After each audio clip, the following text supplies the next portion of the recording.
अजित पवार यांच्या विमान अपघात प्रकरणी महिनाभरानंतर 22 पाणी प्राथमिक अहवाल समोर. विमान झाडाला धडकून जमिनीवर कोसळल्याचा अहवालात उल्लेख. इराणकडून अमेरिकन लष्करी तळांना टार्गेट. इराणचा आतापर्यंत तब्बल 6 देशांवर प्रतिहल्ला. इराणमधील हल्ल्यानंतर भारताकडून सूचना जारी. पुढील सूचनेपर्यंत भारतीयांना इस्रायल प्रवास करण्यास सक्त मनाई. आपत्कालीन परिस्थितीत भारतीय दूतावासाशी संपर्क साधण्याचं आवाहन. हल्ल्यानंतर इराकच्या परराष्ट्र मंत्रालयानं बोलावली तातडीची बैठक. अमेरिकी सैन्य ठिकाणांना टार्गेट करण्याचा इराणचा निर्धार.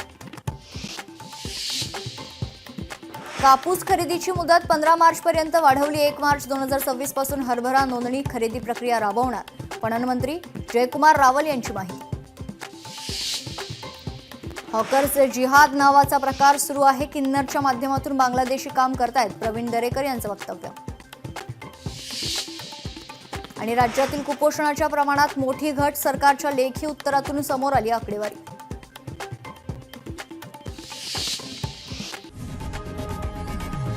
लोकशाही मराठी ऐका, पहा, जागरूक रहा.